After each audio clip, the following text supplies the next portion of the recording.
26-এর যে মহাসমাবেশ সেটা কোনো দলীয় মহাসমাবেশ ছিল না। আমি আপনাদেরকে বলেছিলাম লাখো মানুষ একত্রিত হবে, গাছ থেকে একটা পাতাও পড়বে না ইনশাআল্লাহ। কালকেও পড়ে নাই, 26-ও পড়ে নাই, ভবিষ্যতেও পড়বে না। এটা যদি আপনারা আমাদের দুর্বলতা ভাবেন, ভুল করবেন। হ্যাঁ, আমরা অরাজকতা করতে পারবো না, এটা কোনোভাবেই করতে পারবো না। তরিকতপন্থী লোক কখনো অরাজক হয় না। কিন্তু আমাদের নীরব প্রটেস্ট, আমাদের শান্তি শৃঙ্খলাবদ্ধ প্রটেস্ট আমরা পুরো বিশ্ববাসীকে আবারও দেখাবো ইনশাআল্লাহ, যদি আমরা বিচার থেকে বঞ্চিত হই। আর আমরা ইতোপূর্বে আমাদের 26কে নিয়ে যারা যেভাবে প্রপাগান্ডা করেছেন, আমরা 26-এর মহাসমাবেশ করে আপনাদেরকে পূর্ণ জবাব দিয়েছি আলহামদুলিল্লাহ রাব্বিল আলামিন। আশা করি আপনারা বুঝতে পেরেছেন এবং আপনাদের পরিপূর্ণ শিক্ষা হয়েছে। মনে রাখবেন, তরিকত তাসাউফপন্থী যারা বাংলাদেশে ছড়িয়ে ছিটিয়ে আছে, লাখো তরিকত তাসাউফপন্থী লোক, ওরা শান্তিপ্রিয় জনগণ, ওদেরকে আপনি কোনো দলের সাথে ট্যাগ দিবেন না। সম্মানিত ভাইরা যারা যেখান থেকে বসে শুনছেন, 26-এর অনুষ্ঠান শেষ হলো। শেষ হওয়ার পরে যথারীতি আমাদের ভাই রইসউদ্দিনের হত্যাকাণ্ড। আমি জানি না এখানে কি বলবো, কোন জায়গা থেকে কথাটা শুরু করব। রইসউদ্দিনকে ডাকা হলো, মারা হলো, পুলিশে সুপর্দ করা হলো, বাকি কথা আপনারা সবাই খুব ভালো করে জানেন। কারা এটার পেছনে হত্যাকাণ্ডের সাথে জড়িত আমরা এখানে না বললেও আমরা এখন কোনো নাম উচ্চারণ করব না। আমরা এখনো পর্যন্ত বৈষম্য বিরোধী এই আন্দোলনের পরে ফেসিস গভর্নমেন্টের পতন, অতঃপর বাংলাদেশের নতুন যাত্রা শুরু, নতুন সরকার, নতুন যাত্রা শুরু। আমরা আশা করতেই পারি যে আমরা অন্তত এবার সুবিচার থেকে আমরা বঞ্চিত হব না। ইতোপূর্বে আল্লামা নুরুল ইসলাম ফারুকী মুদ্দাজির রহমতুল্লাহ আলাই ওই হত্যাকাণ্ড কারা ঘটিয়েছে আমরা জানতে চেয়েছিলাম, দেখতে চেয়েছিলাম। তারা কারা, তারা কাদের বই পড়ে, তারা কোন প্রতিষ্ঠানের ছাত্র, তারা কাদের ছাত্র, তারা কি কারণে এই পজিশনে আসে। শুধুমাত্র মতের অমিল থাকার কারণে একটা ব্যক্তিকে জবাই করে, আর এদিকে রইসউদ্দিনকে ডেকে মেরে পুলিশের সুপর্দ করে যারাই প্রপার হত্যাকাণ্ডের সাথে জড়িত অথবা এই পুরো সিন ক্রিয়েটের সাথে যারা জড়িত, তারা আল্লাহর মেহেরবানিতে একেবারে ওপেন হাঁটা চলা করছে, থানাতে যাচ্ছে আর আসতেছে। কিন্তু আমরা যারা ভদ্র, নম্র, সুফিবাদী, তরিকতপন্থী লোক, আমরা কোশ্চিনকালেও বাস হাতে নিতে পারবো না। তবে আমরা জানান দিতে চাই, তরিকতপন্থী লোক যখন ঐক্যবদ্ধ হয়ে যাবে, সেটা 26-এর মহাসমাবেশে আপনারা দেখেছেন। আমি বাংলাদেশের সকল পলিটিশিয়ানস যারা আছেন, বিভিন্ন পলিটিক্যাল গ্রুপ, দল, বিশেষ করে বড় বড় দল যারা আছেন, আমি আপনাদেরকে অনুরোধ করব, ফেসিস্টের জায়গা যেমন বাংলাদেশে হয় নাই, অনুরূপভাবে কোনো এক্সট্রিম উগ্রবাদীদের জায়গাও বাংলাদেশের মানুষ গ্রহণ করবে না, বর্জন করবে। আমি বাংলাদেশ সরকারের যথাযথ কর্তৃপক্ষের কাছে বিনয়ের সাথে অনুরোধ করব, আপনারা এই বিষয়টা সিরিয়াসলি গ্রহণ করেন এবং রইসউদ্দিন, মাওলানা রইসউদ্দিনের, খতিব ইমাম মাওলানা রইসউদ্দিনের এই হত্যাকাণ্ডের পেছনে কারা জড়িত, রহস্য কি, কেন এই হত্যাকাণ্ড ঘটিয়েছে এবং পুলিশ কেন এরকম ইনঅ্যাক্টিভ ভূমিকা পালন করেছে, পুলিশ কেন একজন মৃত্যু পদযাত্রীর মুখ থেকে পানি দিয়ে আবার নিয়ে ফেললো, সবকিছু পরিষ্কার রূপে জাতির সম্মুখে তুলে ধরে প্রত্যেক ক্রিমিনালের বিচার যেন নিশ্চিত করে, সেটা বাংলাদেশের একজন সাধারণ জনগণ হিসেবে আমরা বাংলাদেশ সরকার থেকে আশা করতে পারি। এটা আমাদের প্রথম স্টেজ। আমরা প্রথম স্টেজে পিসফুলি গণতান্ত্রিক দেশ হিসেবে কনস্টিটিউশন আমাদেরকে যতটুকু অধিকার দেয় আমরা চেষ্টা করে যাচ্ছি।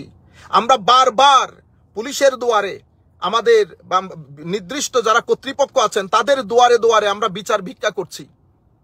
কিন্তু মনে রাখবেন, 26-এর মহাসমাবেশ আমরা দেখিয়েছি, আমরা ঐক্যবদ্ধ হব। আবার আমরা আল্লামা নুরুল ইসলাম ফারুকীর মতো এটাকে বিনা বিচারে যেতে দিব না ইনশাআল্লাহ। এবং লাখো তরুণ বাংলাদেশে, যারা লাখো তরুণ তরিকতপন্থী, তাসাউফপন্থী, সুফিয়ায়ে কেরামের অনুসারী, মহব্বতকারী সাধারণ জনগণ, আমরা তাদেরকে অনুরোধ করব ঐক্যবদ্ধ থাকবেন। আল্লামা মাওলানা রইসউদ্দিনের ঘটনা আল্লামা নুরুল ইসলাম ফারুকীর পরে আমরা চাচ্ছিলাম না যে এই ধরনের ঘটনা আবার পুনরাবৃত্তি হোক। সুতরাং আপনারা ঐক্যবদ্ধ থাকবেন। আমরা চেষ্টা করব প্রথম ফেজে আমাদের প্রবীণ নেতৃত্ব এই জিনিসটাকে অনেক বেশি সিরিয়াসলি গ্রহণ করেছেন, তারা করে যাচ্ছেন। যে কোনো ডাইরেকশন তারা দিবেন আমরা গ্রহণ করব, কিন্তু কোনো কিছুর নাম দিয়ে তরুণ প্রজন্ম পিছনে যাবে না। আমরা এর শেষ দেখে ছাড়ব। কিভাবে? বাংলাদেশের সংবিধান আমাদেরকে যতটুকু অধিকার দিয়েছে সেই অধিকারের উপর বেস করে আমরা সামনের দিকে অগ্রসর হব।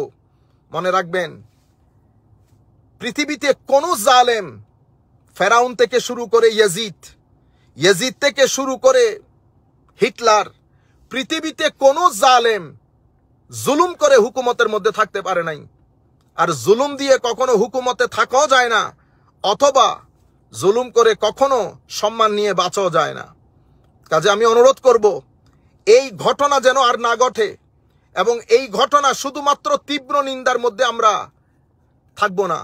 তীব্র নিন্দা জানিয়ে কোনো লাভ নাই। আমরা জানতে চাই এই ঘটনার পেছনে কারা জড়িত, কোন আদর্শের লোক। সরকারের সর্বমহলে, বিশেষ করে আমাদের যেই সমস্ত ভাইয়েরা অনলাইনে অনেক অ্যাক্টিভ, তাদেরকেও বলবো, আমরা ফেসিস্ট যেমন চাই না, আমরা সেকুলার এক্সট্রিমিস্টও তেমন ভাবে চাই না, অনুরূপভাবে আমরা রিলিজিয়াস এক্সট্রিমিস্ট যারা, তাদেরকেও আমরা চাই না। আমরা সুন্দর বাংলাদেশ চাই, ঐক্যমত্যের ভিত্তিতে সুন্দর, যেখানে সবার সমান অধিকার নিশ্চিত হবে। এক বৈষম্য থেকে মুক্তি পেয়ে আমরা আরেক বৈষম্যের দিকে চলে যাচ্ছি। এখানে আমাদের কোনো আওয়াজ নাই, এখানে লাখো তরুণ, এদের কোনো অধিকার নাই। এখানে সরকার নির্দিষ্ট একটা, মনে হচ্ছে যেন একটা গোষ্ঠীর কাছে আমরা জিম্মি হয়ে আছি। আমরা কোনো কথা বলতে পারবো না, যার যা মন চাই করবে। আমরা আশা করব বাংলাদেশ সরকারের যারা যথাযথ কর্তৃপক্ষ, তারা এই বিষয়টাকে সিরিয়াসলি গ্রহণ করবেন এবং মৌলানা রইসউদ্দিনের হত্যাকাণ্ডের সুষ্ঠু বিচার করে আমাদের মনকে শান্ত করবেন। এটা আমরা বাংলাদেশের জনগণ হিসেবে সরকার থেকে আশা করতে পারি। সুতরাং আমাদেরকে নিরাশ করবেন না। আর আমরা সাংবাদিক ভাইদেরকে বলবো, এবং বাংলাদেশে যারা অনলাইন অ্যাক্টিভিস্ট আছে, বাংলাদেশে যারা হিউম্যান রাইটস অ্যাক্টিভিস্ট আছেন, বাংলাদেশে যারা শান্তিপ্রিয় এবং নিরপেক্ষ, যারা বাংলাদেশের সাধারণ জনগণের ভালো চান, এমন যারাই আছেন, প্রত্যেককে অনুরোধ করব, আপনারা এগিয়ে আসেন। 26-এর যে মহাসমাবেশ, সেটা কোনো দলীয় মহাসমাবেশ ছিল না। আমি আপনাদেরকে বলেছিলাম, লাখো মানুষ একত্রিত হবে, গাছ থেকে একটা পাতাও পড়বে না ইনশাআল্লাহ। কালকেও পড়ে নাই, 26-ও পড়ে নাই, ভবিষ্যতেও পড়বে না। এটা যদি আপনারা আমাদের দুর্বলতা ভাবেন, ভুল করবেন। হ্যাঁ, আমরা অরাজকতা করতে পারবো না, এটা কোনোভাবেই করতে পারবো না। তরিকতপন্থী লোক কখনো অরাজক হয় না। কিন্তু আমাদের নীরব প্রটেস্ট, আমাদের শান্তি শৃঙ্খলাবদ্ধ প্রটেস্ট আমরা পুরো বিশ্ববাসীকে আবারও দেখাবো ইনশাআল্লাহ, যদি আমরা বিচার থেকে বঞ্চিত হই।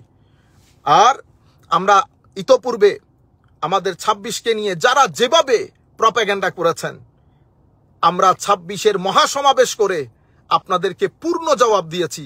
আলহামদুলিল্লাহি রাব্বিল আলামিন। আশা করি আপনারা বুঝতে পেরেছেন এবং আপনাদের পরিপূর্ণ শিক্ষা হয়েছে। আর একটা বিষয় যেটা আমি আপনাদেরকে না বললেই নয়, মনে রাখবেন, তরিকত তাসাউফপন্থী যারা বাংলাদেশে ছড়িয়ে ছিটিয়ে আছে, লাখো তরিকত তাসাউফপন্থী লোক, ওরা শান্তিপ্রিয় জনগণ। ওদেরকে আপনি কোনো দলের সাথে ট্যাগ দিবেন না। আমরা আবারও সবার প্রতি কৃতজ্ঞতা জানাচ্ছি, ধন্যবাদ জানাচ্ছি মহাসমাবেশের অংশগ্রহণের জন্য, এবং মৌলানা রইসউদ্দিন হত্যাকাণ্ডের তীব্র নিন্দা জানিয়ে যথাযথ কর্তৃপক্ষের কাছে আবেদন করছি যেন এটার সুবিচার যেন নিশ্চিত করা হয়। ধন্যবাদ সবাইকে।